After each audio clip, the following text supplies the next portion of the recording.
Hi.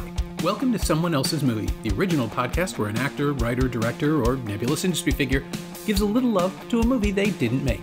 I'm Norm Wilner, senior film writer for Now Magazine, and this is the other thing I do. My guest this week is Nicole Dorsey, a writer and director who established herself with a couple of really powerful short films, Dennis and Arlo Alone, before making her feature debut at TIFF in 2019 with Black Conflux, a drama starring Ellen Ballantine and Ryan McDonald as two young people in 1987 Newfoundland on a collision course with one another. It's really good, and it was supposed to be released last spring, and in advance of that, Nicole and I recorded the episode you're about to hear. Together. In a studio. Those were the days. Anyway, Nicole picked Smooth Talk, Joyce Chopra's 1985 adaptation of a Joyce Carol Oates story about a teenage girl in a small town who has an encounter with an older guy one summer afternoon. Laura Dern plays the girl, Treat Williams plays the guy, and I would argue that this is some of the best work either of them ever did.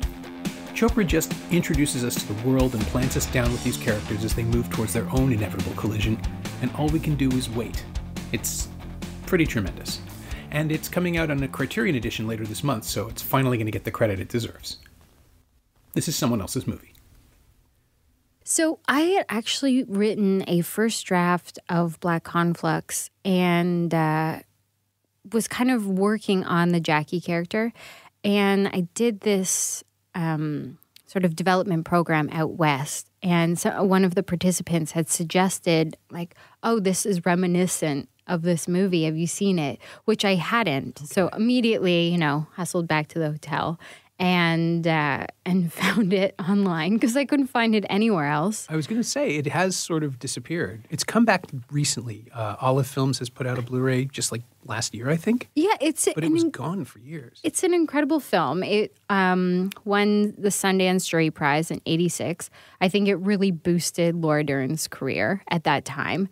And when I saw it, I loved that it didn't follow a traditional story arc, especially with Arnold Friend, this antagonist within the film. He doesn't even come in till... No, it's an hour.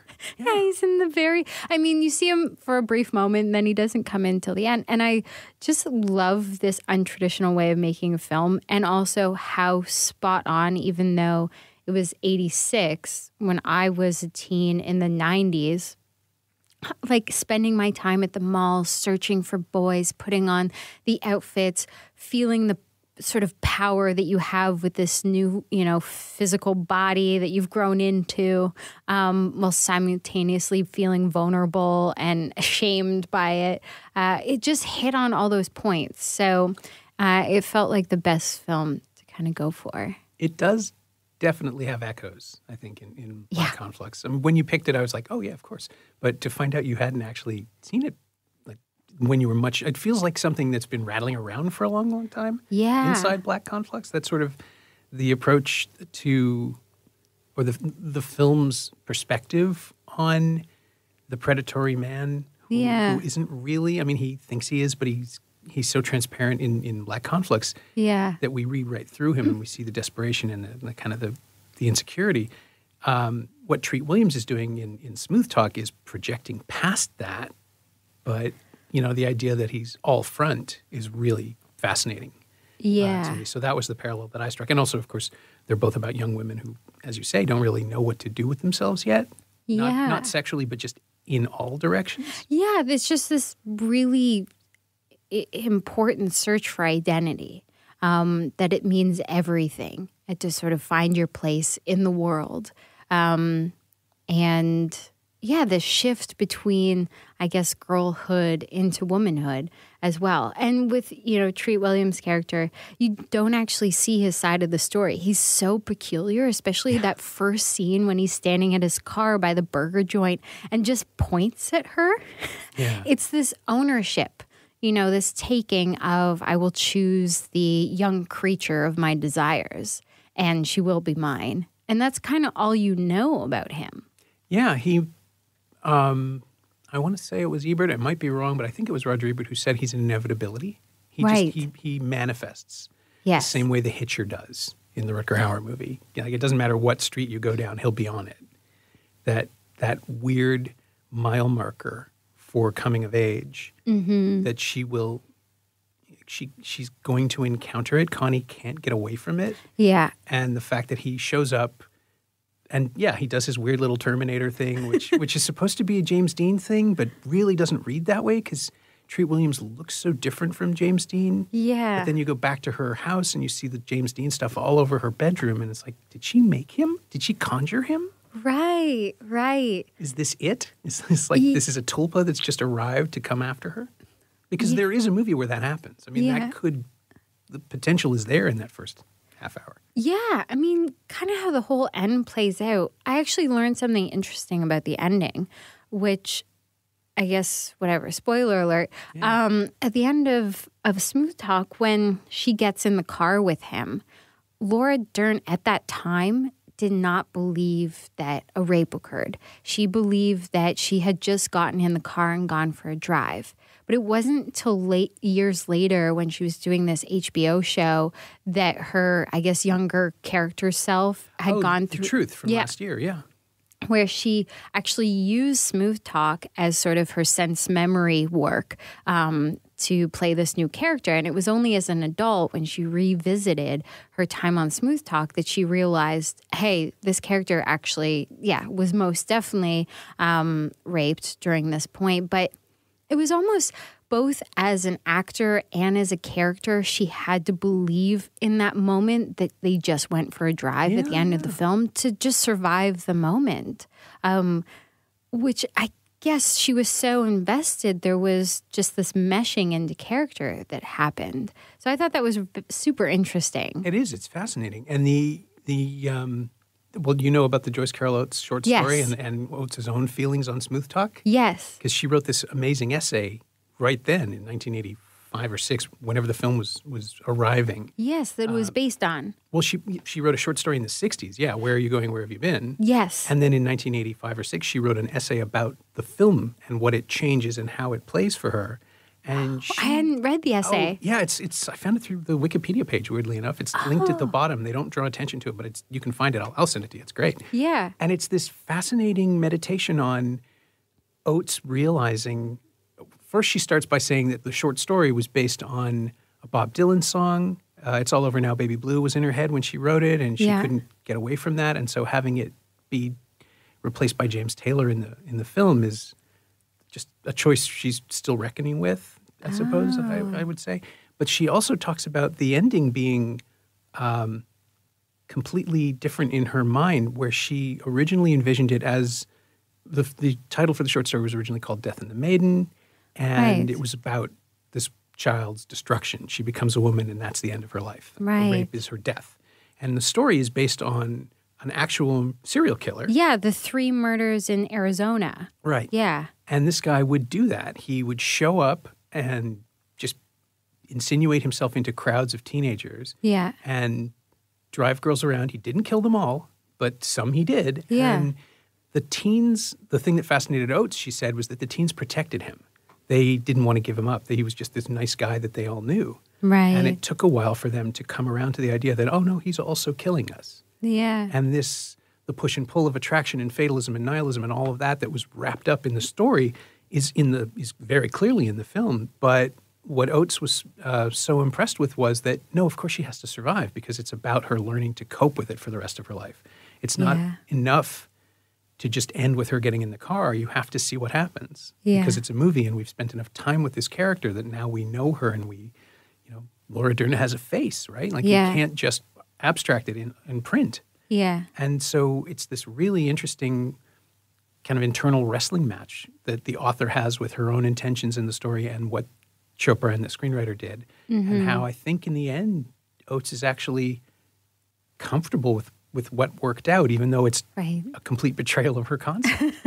Right. Yeah, absolutely. Like that end moment after she walks back in the house and her family's come home from the barbecue and she dances again. Mm-hmm.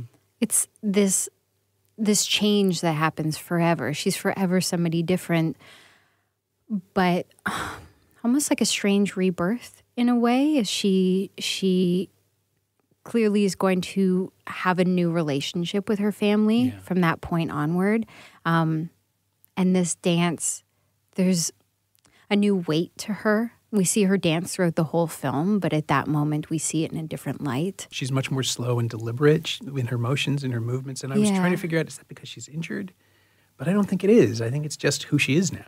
I just think that I don't know. I think as we grow as adults, we accumulate trauma. Mm-hmm. And I think that in so many ways that adds weight to our shoulders. And to me, that's what she has at the end of the film, is just this weight.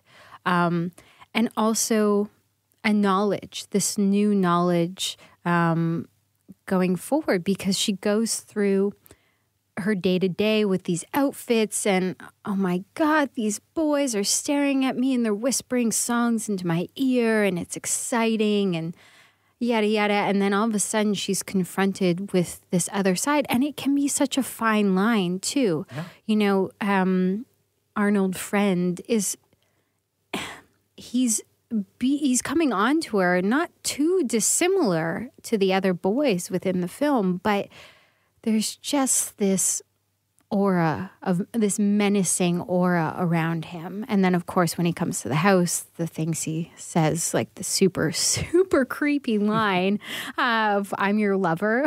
Yeah. Making a very presumptuous jump. Yes. Yeah. It shifts. And I think that's really shocking for young women. Like, in talking about my own film, I've been giving this anecdote when I was like a young teen. I must have been like 14 years old, and I had bought these Roxy board shorts that were super short, and I was extremely excited about them. And I felt like Wonder Woman. I felt super powerful, and I think that's when you realize your physicality does have power.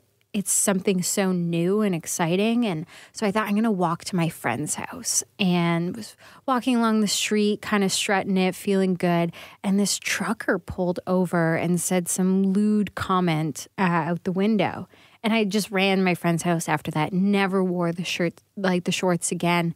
And it was this this horror, that I was vulnerable, and also this shame that I'd put myself out there, right. And that this guilt, all these, conflicting emotions from like the moments before. Yeah, you were literally innocent of all of that, and then it just came down. Exactly. And I think it's this realization for many women, and I really hope with all the conversations happening now, teenage girls are maybe more able to grow up, and be exploratory and figure themselves out without a menacing world around them. I don't know, but I hope. But I felt like the film, like Smooth Talk, explored that so perfectly. Yeah. And another film that did it too was It Felt Like Love by Liza Hittman. Oh, yeah. Which doesn't get talked about nearly at all anymore, right? That film's incredible. Both of them, Smooth Talk and It Felt Like Love, were great films for me to watch. Because it just encapsulated that female experience in such a universal way. For me, I think, yeah.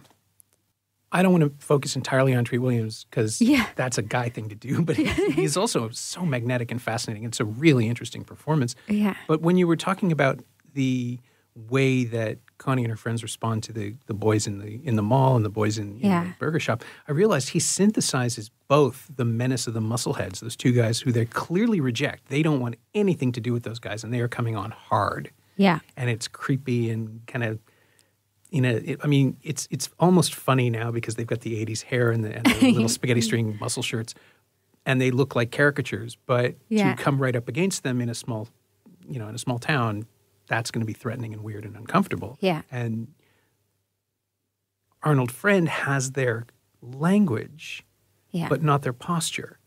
And so he creates this weird balance of the things she's attracted to, which are nice boys with good cars and they're caring and confident. He says all the right things right up until he turns horrifying. Yeah. And menacing and threatening. And then these guys who are just menacing and threatening. And again, it makes me wonder if she made him up.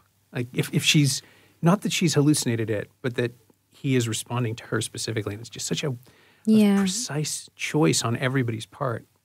Well, I don't think it's his first time doing this at all. So, I really look at it of how psychological this guy is in his approach to young girls and preying upon those vulnerabilities and that confusion and that naivete as well.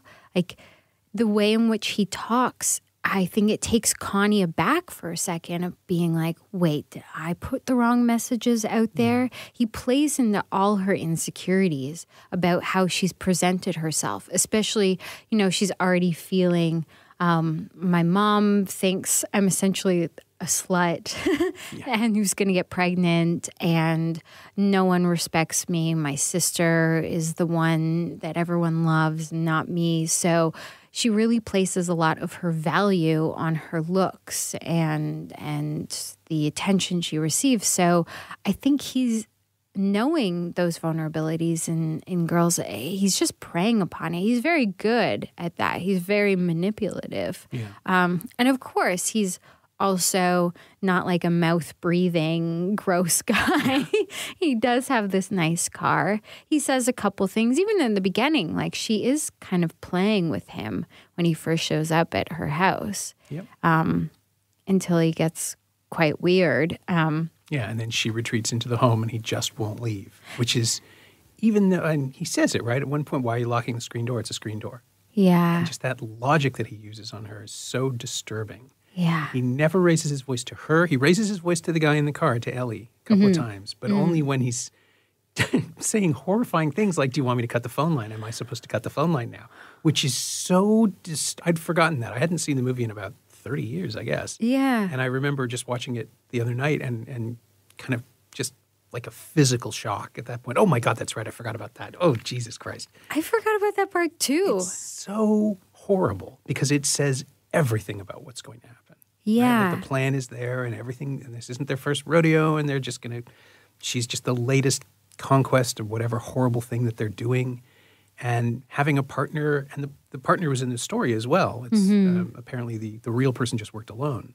But the partner makes it worse, right? Because there's some sense of organization and consent involved in this. Like they know what they're going to do because they've done this before. It's like, I don't know, it's an in cold blood situation. Yeah. Where if they show up, you're probably dead. Yeah. And in the way that he spins on a dime when he's talking to Ellie versus when he's talking to Connie. The true colors coming out in that moment. And it's really terrifying. Yeah. And Dern as Connie is, I always kind of wondered, I guess I saw this and Blue Velvet so close together that it sort of blurred together in my mind. But I always wondered how Dern got cast in Blue Velvet because you have to know she can go to the darker places for that role. To play that role in the Lynch film. And then I thought, oh, well, Lynch saw this. There's no question in my mind that this is how she got cast. Because there's a perfect straight line between one and the other. She's so good at conveying innocence and warmth with her friends, and the way they, like, even the way when, after they run into the Muscleheads, they run into a luggage store and just laugh themselves stupid over it because they're getting the adrenaline out. Yeah. But it's so childish. You really don't understand what's just happened. You don't know why this is happening or how it's happening. You just know that a funny thing has happened because that's the only way you can process it. Yeah, absolutely. I think that Laura Dern has such life in her. She's so present in the moment. And just reflecting on my own experience growing up, because I was that girl with her girlfriends at the mall and trying to pick up. And then, you stumble across these older guys and the experience is just different. Yeah. There's a danger present, but you can't articulate quite what it is, but you know your fight or flight is raised and you got to get out of there. And then you release, we got out unscathed, you let it go, you laugh. So I think she just channels the real experience so well. And I know with Chopra, the director, she had made that documentary where she followed 3 girls for 6 months and used a lot of the scenes from that documentary for Smooth Talk. As references? Yeah, as references and playing them out. I haven't seen the doc. I'm assuming just from what I read, it's in reference to probably the dancing and the talking to the mirror and figuring out what to say. Because that's just so true. It's so true to life. I mean, the amount of times I would try on all these outfits and dance and sing in the mirror and, practice your pickup lines that you're never going to use. Yeah, I was going to say, the idea that they would even know not what's expected of them. Well, I guess it was 1985, what's expected of them as small-town girls at a hamburger stand. Yeah. The narrative creates itself, right? But then you become trapped in it. Yeah. So you're performing, you're play acting, and then all of a sudden you're in a car with a boy who really wants to kiss you and then really wants to grab you. And just that little encounter early on. I'm also so impressed with how strangely paced it is. You mentioned this early on, but I think part of it was that they knew they were shooting for PBS because it was going to be an American Playhouse co-production. Right, yeah. And the need to pace is maybe less so because it doesn't feel like any other movie from the 80s. The music kind of makes it feel like one, but there's this weird sense of displaced time as though it's taking place in the 60s or 70s as well as in the present day. Yeah. James Taylor's music is softer and makes me think of the 70s, and the cars are all older, and it doesn't look, there's no neon, nothing shiny. Yeah. The music on the radio is modern for 1985. But other than that, it's, Back to the Future is coming out the same year, and it's as commercial and glossy as you can picture a teenager's film. And this is just, it's dirty, and there's, crap on the cars, and the theater looks terrible, and nothing is clean the way we associate the 80s movies with. And you spend all this time just sitting in it, just watching her. She's not going to school. She doesn't have anything to do. She kind of has to paint the house with her mom, but she doesn't want to. And you just watch her resist everything for a full hour. Yeah. And I was trying to figure out, is this what petulant teenagehood is? Are we supposed to believe that this is all the stuff that's going to be shattered? Because as soon as Arnold shows up, it's all real. Mm-hmm. And it's, it's moment to moment, heart in the mouth kind of terror once that kicks in. But then there's only 20 minutes left in the film. It's just so concentrated. The longueur at the beginning is really striking. And I can't think of another filmmaker, even at the time, who just didn't feel the need to rush through story that way. Yeah, I can't think of anything either. And again, that's exactly what struck me about the film, is this sort of disposal of traditional narrative arc. Yeah. And really exploring, because it's almost, I guess you could compare it to maybe a documentary in that way of just, this fly on the wall sort of voyeur watching this girl just lean on the walls of her house and her mom, this sort of bickering relationship, very teenage angsty with her mom, and then the relationship with all the girls, and then especially, is it Jill, the one that gets left out? Yeah. The sort of innocent. She just knows what she doesn't want to do. Yeah, and speaks her own mind in a way. All of that in itself is its own film that's so relatable. But then, to tack on this sort of impending occurrence that's going to happen, I think it's kind of great. I'm curious what the funders thought.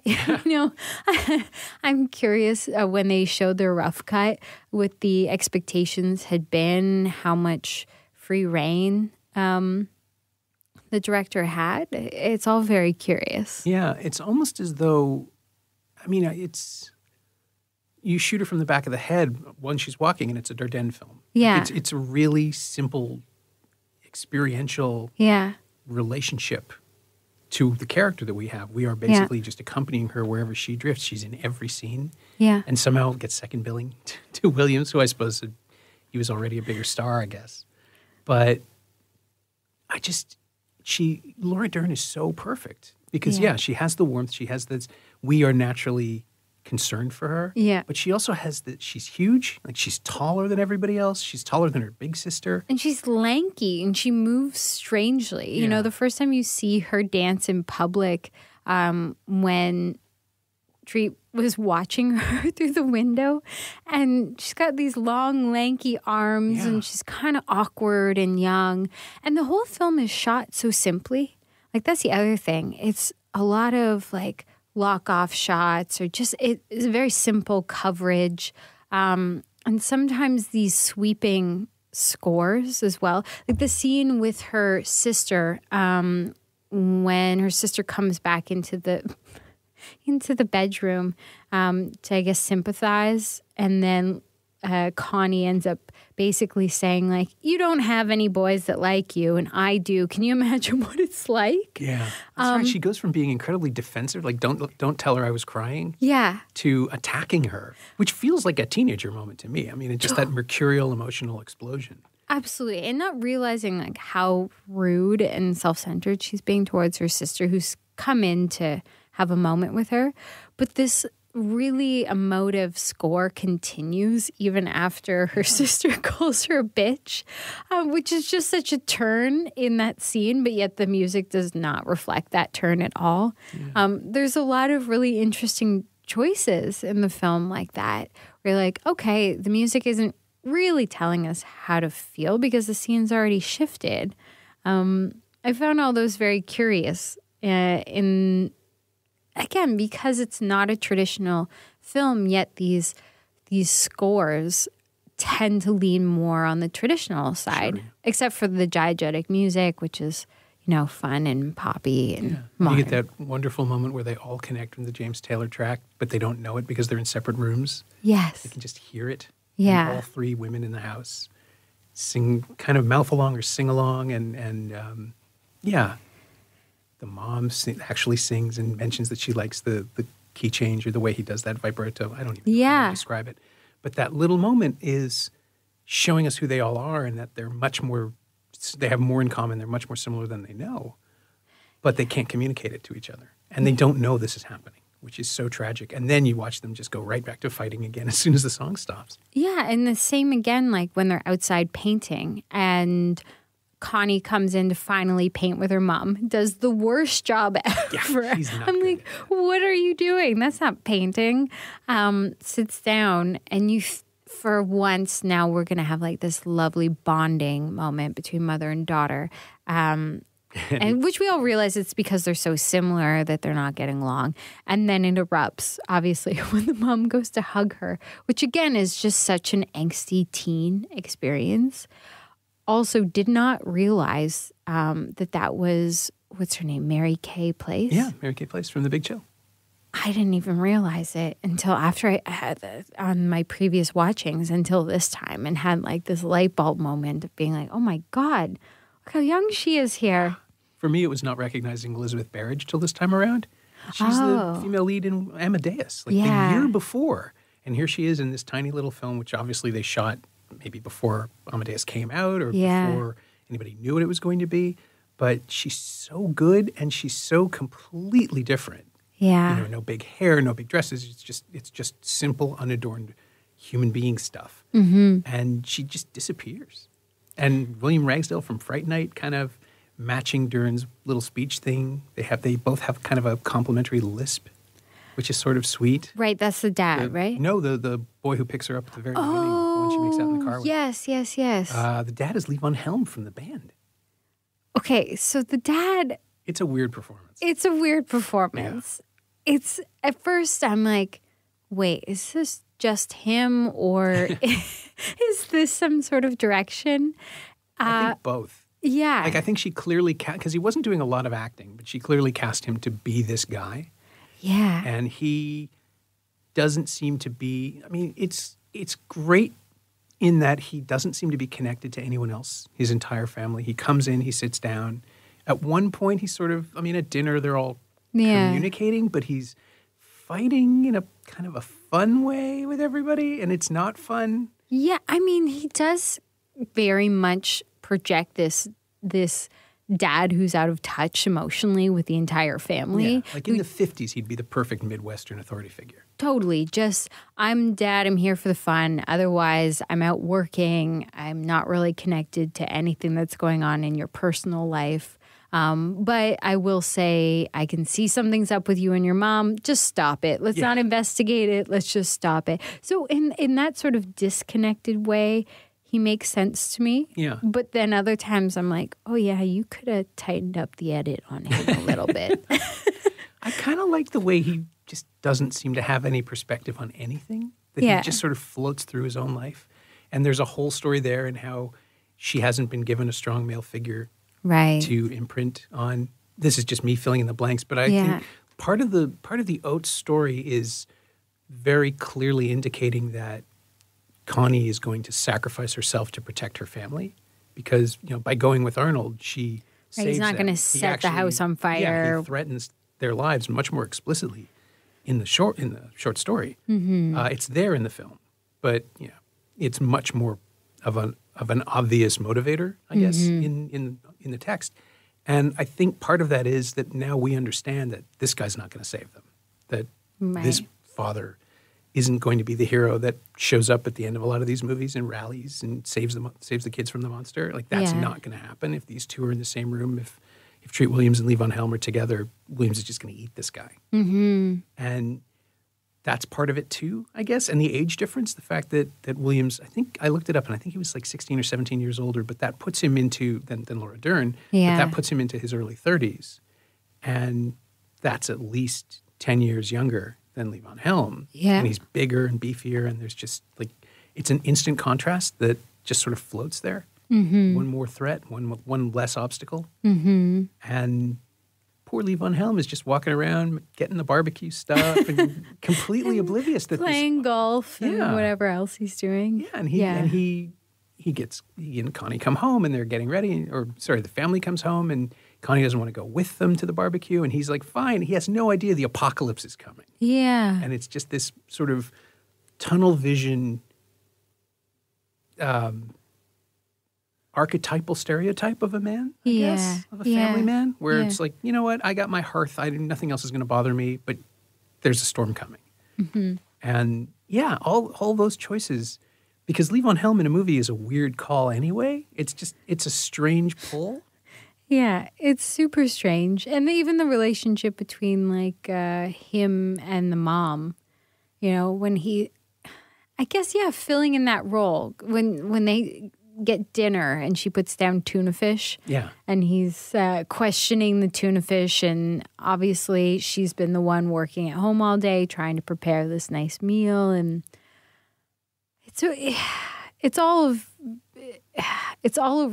all relationship dynamics between everyone within the family that's so real. Yeah. So grounded. Yeah. He's hostile to her choices in a way that even he doesn't understand. It's just like, you're not supposed to have tuna fish for dinner. Yeah. And I don't know, she seems to have a pretty good argument that it's hot out and it's a nice cool salad. Yeah. And also just the respect for what it's like to be the homemaker as well. That you do nothing and I do everything, which is just a monetary difference. Obviously, she works at the house just as many hours and also doing physical labor, whereas we don't even know where he works, where he goes most of the day. The only time we see him come home is he has golf clubs, so not even sure his business. And it's weirdly elliptical about a lot of that stuff too. I mean, Connie's sister is working at the school, but it's summer, so there's what no is job. She doing? Like they reference her conflict. Her friends say, "Isn't it going to be weird, or is it already? Is it weird to have her at the school?" She said, "We just don't talk." It's just a little throwaway line on the way to the mall about how weird it is to be in the same school where your sister is either a teacher, an administrator, or something. But we never see it because it's not important. Like it's only what's in front of Connie from moment to moment that we experience. And so we have to build these relationships where we're inferring all this stuff about everybody else. But we never find out where her father works or what he does. Does he have a briefcase at one point? I don't think he does, right? I don't remember seeing a briefcase. Maybe, but I don't. He just gets the golf clubs out of the trunk. Yeah. And then the charcoal. Yeah. Like, he's purely a leisure guy. Yeah. So he's a mystery to her as much as he is to us. And her mom is there all the time. So, of course, she hates her because, that's the conflict.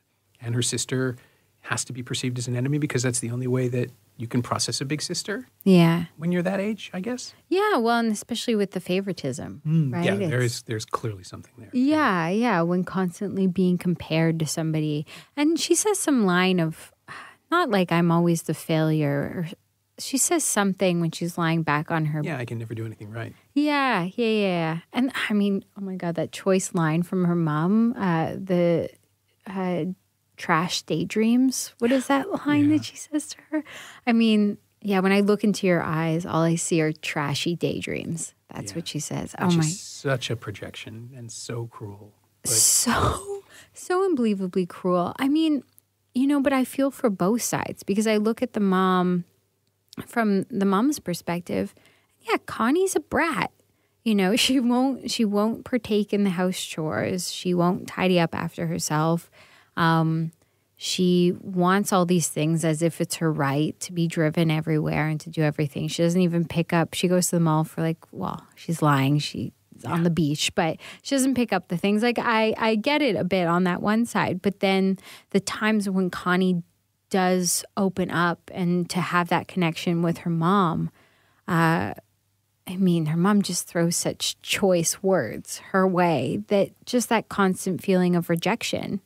I guess it's kind of labeling theory in a way. If you're just constantly told since the time you're a child that you are going to be this kind of person as you grow up, you start to grow into that person. Sure. Yeah. It's depressing, but certainly we see it happen over and over again in fiction and in reality. Yeah. Just even the choice of somebody's name is going to send them on a specific direction. Yeah. And Connie is short for Constance, which is another kind of thing that she isn't, right?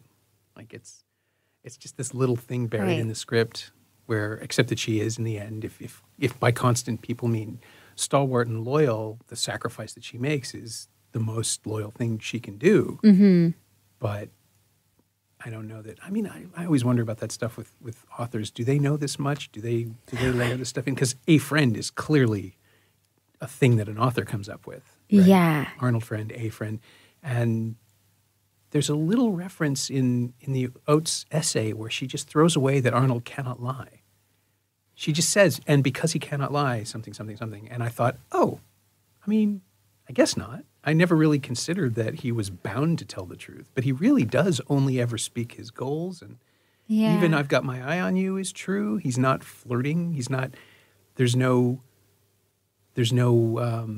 colorful sort of fabulation around what he's going to do. When he finally tells her what he's going to do to her when she gets in the car, it's ugly because he isn't concealing his plans, right? There's no metaphor. There's no delicacy. Yeah. And Oates said she wants to keep it absolutely vague and ambiguous, that maybe he's the devil, maybe he's her destiny. All these things are possible because we're seeing it through Connie's eyes. But the idea that he only speaks the truth and is somehow like that, it doesn't make him the purest person, but it makes him the most direct. And that's like a straight line to all the things that happen. Well, and I think that he speaks his truth because he's obviously been successful at this before. The fact that he doesn't have any palpable nerves towards her tells me that he's very comfortable playing this position of power and that he has learned through practice how to, I guess, convince or maneuver his way through this situation to get what he wants. Yeah, it's rehearsed. Yeah, he's practiced, and he's enjoying the power. Like I am sure that the moment outside her house is just as pleasurable for him as when he gets her in the car and drives off. They both are what he wants out of the situation. Yeah, he loves having that power and playing off of her too, because as much as Connie is protecting her family, which I think ultimately is what takes her out of the house, is this protection of the family, but there's also a guilt that comes along with this of, in her own mind, my family told me this would happen. I was naive, and thus this is my fault. I've brought him here, which of course isn't true. This guy's a total creep and is preying on somebody young. But she's a child, so everything has a reason, right? Like there's magical thinking or magical reasoning going on all the time. Absolutely.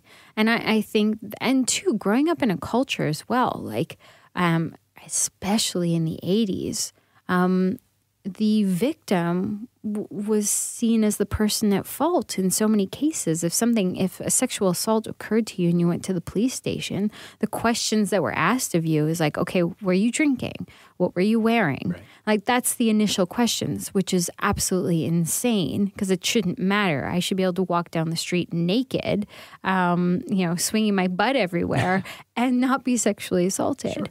Sure. But when you grow up in a culture that says it's the woman's fault, it's a morality issue, There's so much guilt associated with being a victim, which I think she also feels and informs her walking out and going into his car, because she'll probably never say what happened to her, ever. Maybe, maybe when she's like 50 or something, but she will never talk about this for the years to come. Right. No, it will define her, but only to herself. Yes. Right? Like that's the burden, the baggage, the emotional weight, and he'll just drive away and never think of it again. Yeah. Which, it's horrible. And he won't come after her again. Like, she's done. She's soiled to him, most likely. He's taken this image of virginity that he wanted to, his little trophy, and he'll move on to the next person. And who knows, might not even remember her years. Well, I don't know. These creeps tend to remember all their... Yeah, there's trophies involved. It's horrible. It's a whole... But that's the thing that the film knows that Connie doesn't, right? Like the moment he shows up in the driveway, there's menace and tension, and the frame becomes much more level. Instead of following along loosely, it's just locked. That shot of her, that amazing shot of her sitting behind the stairs with her legs out, just sort of outstretched. Oh, with her little feet popping out, which is the only thing. Which makes you think he can see that. Don't do that. Yeah, her feet are the only thing he can see, these little lanky legs. Yeah. And it's such a powerful image because she's no more safe if he can't see her at all because, as he's pointed out, it's a screen door and there's nothing that can stop him if he wants to come in. But even then, he respects the space. He's sort of in the doorway. He's in the threshold, standing with one leg in and one leg out, just putting the idea, even though she can't see him because she's hiding behind the stairs, the idea is in our head that she has to come to him, which fills the rest of that sequence with dread. Because somehow, by that point, we know she's going to. That inevitability is, the title isn't there for no reason. Smooth Talk is telling us that he's going to win. Yeah. Right? That this is an inevitability, the way that Ebert said. It's just the sense of doom that follows him. Watching it the second time, I found myself much more upset than the first time through, because the first time through, it doesn't really seem to be going anywhere. And, oh, that's Treat Williams, and we haven't seen him for a while. And then he shows up and it becomes a thriller. But this time through, it's like, oh, no, I'm watching the last days of her innocence. I'm watching the end of this person and the start of the new person. And it just, oh, God. I mean, that's what I love about films like that, is ones that you receive something on first viewing, but upon second viewing, there's this now prior knowledge that you have to really take in so much more than you did the first time. And I love that because, I mean, the film could for sure be seen as this slow burn where you're just really wondering, what on earth? Where are we going with this? But I mean, I find the scenes kind of as little standalone so enjoyable. But yeah, seeing it, I think you're exactly right. This idea of like the last days of innocence. I wonder, I don't know if in your research you saw anything, but I wonder how it was marketed. It was really strangely marketed. There wasn't a lot of, there is no trailer on the DVD, so I still haven't seen one. I don't know how you sell this to people. But the poster, if you remember, was just sort of Laura Dern in a sundress with Treat Williams behind her, which is a position that's never in the film. There's no relationship like that in the movie itself. Yeah. He's always coming at her. He's never behind her. And the image, which I'm pretty sure was a publicity shot that was then turned into an illustration. I don't think it was drawn from nothing. The image implies that the two of them are comfortable together. They have knowledge of each other, whatever's going on. And maybe it's supposed to kind of go off in our heads afterwards as a post facto image. But yeah, that's the only bit of marketing I remember. Oh, and another shot of her. Oh, maybe I'm thinking of a different movie that Laura Dern was in around the same time. There was a shot of her seated in a dress with one leg up and one leg arched and one leg out, sitting. No, that's not right. That's from Wild at Heart. Yeah, I was like, I think that might be Wild at Heart. I'm conflating. Yeah. Yeah, I don't know. It's Yeah, it's a curious film. I'm glad if it's making a comeback because I think that it's great. Also, just so nice. I guess I got into Laura Dern. Well, as a child, I got into Laura Dern with Jurassic Park. Sure, I was going to say. And I remember thinking, Laura Dern is in this? I know. What? But it's a studio picture. She doesn't do those. And then you realize, no, they just needed real actors to carry the effects. Absolutely. Yeah. It was, and that was the first time I had seen her. Sure. And then after that is when I went back and started watching Lynch films. After leaving the suburbs of my hometown and learning a bit more about cinema outside of big Hollywood studio pictures. Sure, yeah. And then, of course, seeing Wild at Heart was like mind-blowing to watch her perform in that. And just this, I don't know how many people can match Nicolas Cage. He's kind of a whirlwind of his own. But to have her there beside him, matching his energy, but also still being real and grounded. Yeah. Well, she does it with grief, right? Like she does it with pain. But she goes just up to 11 almost immediately with him. Absolutely. When they're dancing in the car and jumping on the bed and all those things, it works so well. So I can definitely see that kind of jumping off point from smooth talk into doing these other pictures. Yeah. And between Wild at Heart and Jurassic Park, if I'm remembering this correctly, she made a film called Rambling Rose, which nobody remembers. No, including me. I don't know it. I want to say Martha Coolidge directed it. Okay. And it was just swallowed by distributors and it's gone away. There was a DVD way, way back. It was one of the earliest Laserdisc special editions that wasn't produced by Criterion, which is why it's sort of stuck in my memory because it has a commentary track and all the other great stuff. Yeah. That lets you dig into the film. And it's about where Connie would have ended up if she hadn't met Arnold Friend. So she's still too sexual and she's just this woman. I mean, it's a very reductive portrayal of female sexuality, unfortunately, but the character is perceived as basically being perpetually in heat. And so in the end, she is punished for that within the film. Oh, yes, following the more traditional horror narrative, sort of. Yeah. I mean, it's more complex than that, but it is ultimately that trajectory. The idea of like the virgin who is no longer a virgin is then punished. Kinda. Yeah, right. It's been a while since I've seen it, but I do remember it being pretty straightforward in its depiction of those things. Right. And it's a great performance within that. She is tremendously good. There was talk of an Oscar campaign. I don't think it ever happened. But that was one of those moments where you just realize, oh, no, she's great for everybody. It's not just David Lynch that can get this out of her, and it's not just that she was good in smooth talk. She's legitimately amazing in whatever she wants to do. She's always great. Yeah. Yeah. I actually got to meet her at TIFF a few years back. What? She was for Wild. She played Reese Witherspoon's mom in Flashbacks, which is just a weird casting choice that shouldn't work, but absolutely does. Because even just their dynamic, one tiny, one tall, really, really works to sell that because they're not that far apart in age. Right. And Jean-Marc Vallée cuts it so that you're following the emotional beats rather than the logistical, like temporal beats of the story. But she really is, like she hugged me at the end of the conversation. She's just the warmest, nicest person.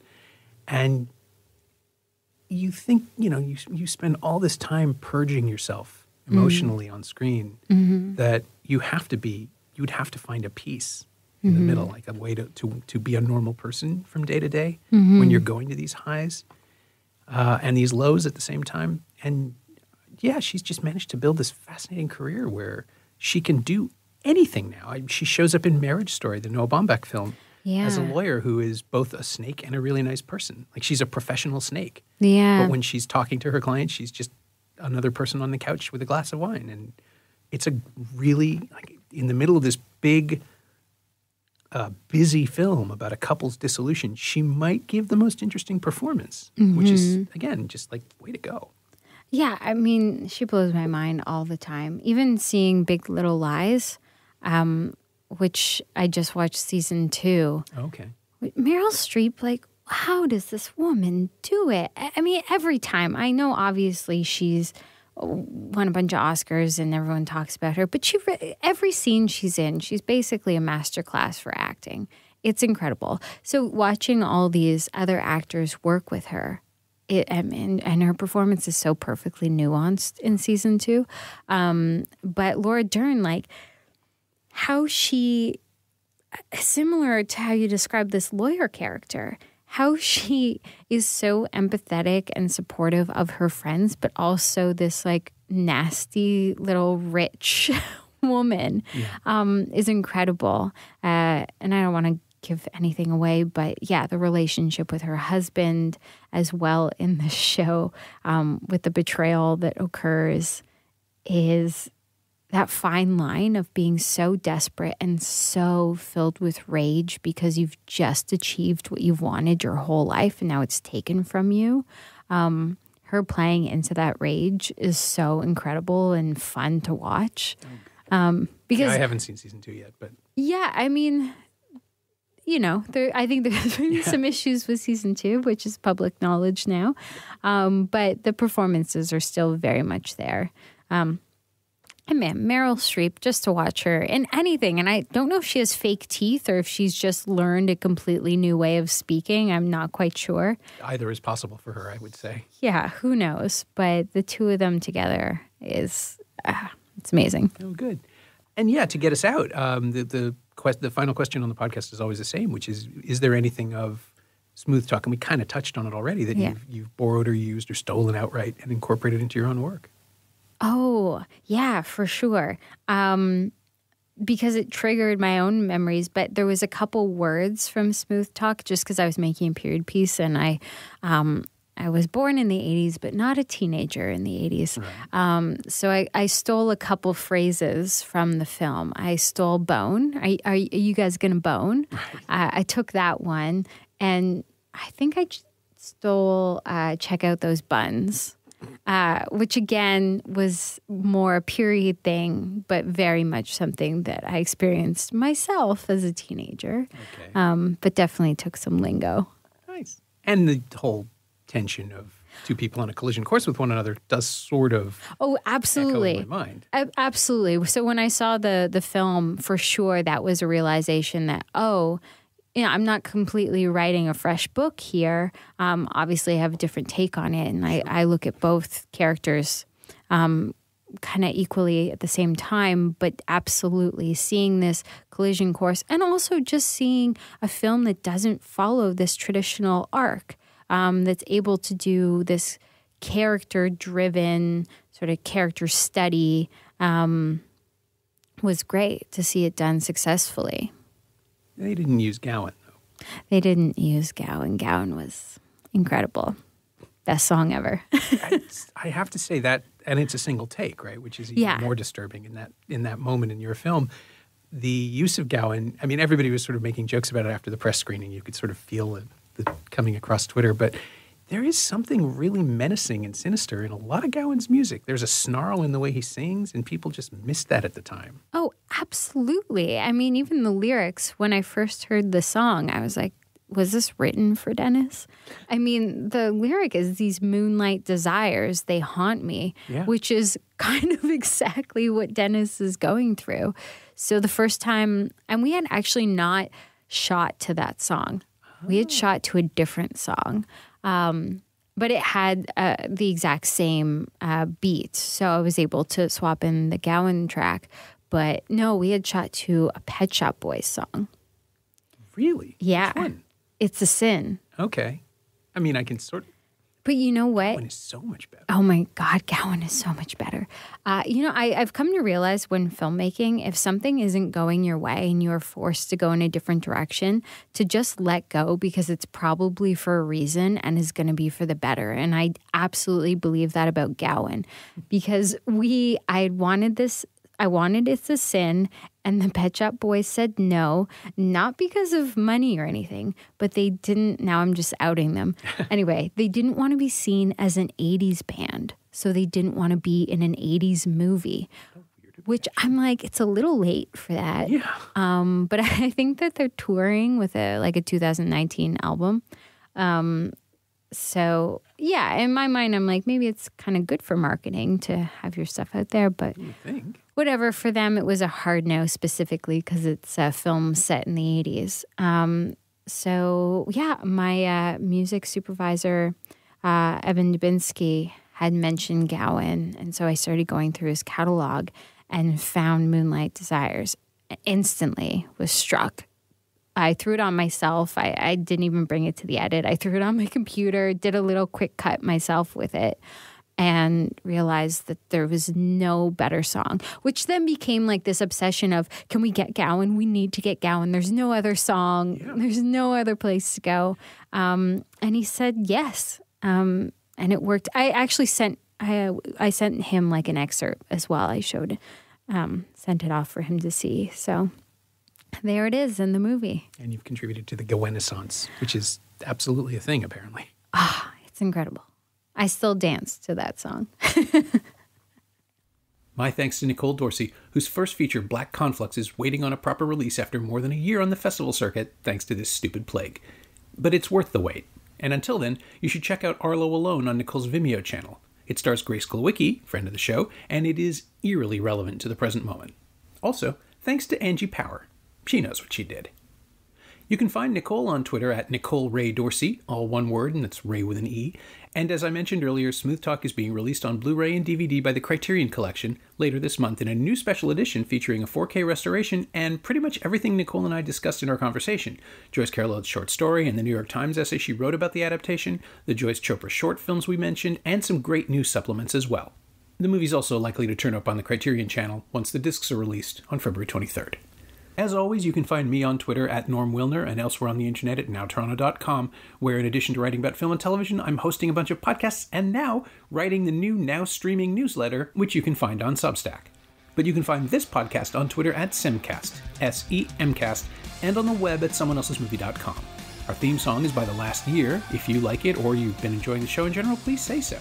Leave a review on Apple Podcasts or Google Podcasts or wherever you've been listening. Every little bit helps. It truly does.